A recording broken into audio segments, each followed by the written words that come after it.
Hafa, I'm Nestor Leconte with the Pacific Daily News. Here are our top stories from the PDN newsroom.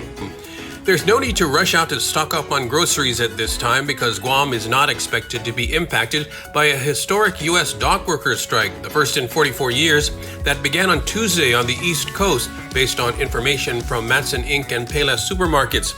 The strike involves 45,000 union dockworkers at 36 ports. The International Longshore Association, which represents dockworkers at ports on the U.S. East Coast and the Gulf Coast, has announced that its members have begun a strike following a breakdown in contract negotiations. Matson, a top Guam shipping company of goods from the U.S. mainland, on Wednesday said it is not experiencing any impact at this time, nor do we expect any significant impact to Matson services off the West Coast, the company said. Guam's Payless markets echoed this. The majority of our shipments come in from the West Coast, and on top of that, Matson has their own shipyard, so it would be exclusive from whatever happens in the East Coast and the dockworkers strike on that side. That's according to Payless Markets President and Chief Executive Officer Catherine Calvo. In other news, what to do with the nearly 50-year-old former Department of Public Health and Social Services central headquarters in Mangilao that's been shuttered for the last 4 years. Senators on Wednesday offered suggestions. Vice Speaker Tina Muñoz-Barnes's Bill 22137 would transfer the building, which has not been used since an electrical fire in 2019, to the Guam Community College for use as a nursing and allied health training annex. Muñoz-Barnes's bill conflicts with Speaker Therese Terlahi's Bill 22237 that would keep the building's ownership in the hands of DPHSS for use as a central community health center. During Wednesday's public hearing on Bill 22137, GCC President Mary Okada said the intent is not to displace critical services. Okada said she's heard the cry of DPHSS employees urging the return of a health center in the heart of Guam, and that under the plan there would be room for both the GCC training annex and a public health clinic and laboratory.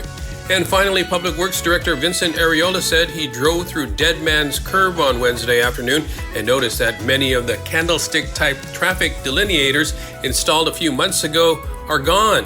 Hundreds of high-visibility orange reflective cones were installed on May 25th in response to a growing number of serious and fatal accidents in the area located on Route 1 between Adelup and Asan.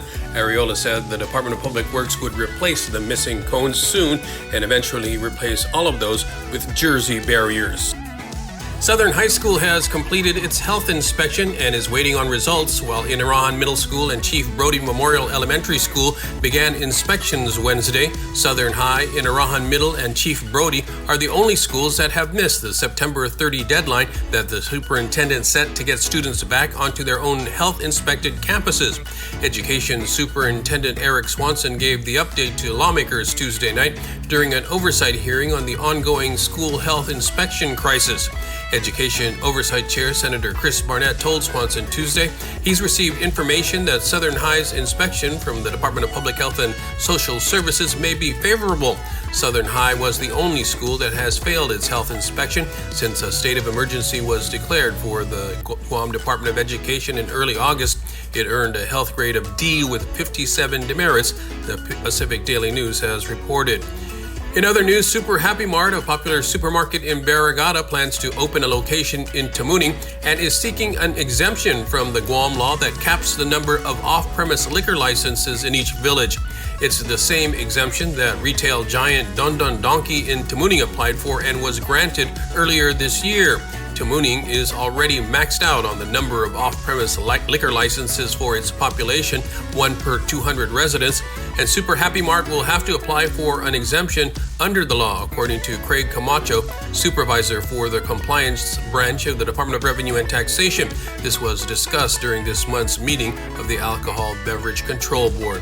Finally, legislative session was cut short on Wednesday afternoon before lawmakers could complete deliberations on Senator Joe San Augustine's Bill 17937, which seeks to convert the Guam International Country Club into a solar farm. Senator Tello Taidagui said the bill was added to the agenda without the benefit of a committee report. She said lawmakers and the public should have more complete information before any further discussion on the measure.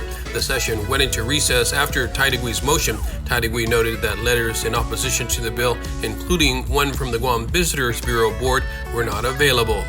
For more of these stories, go to GuamPDN.com and follow us on social media.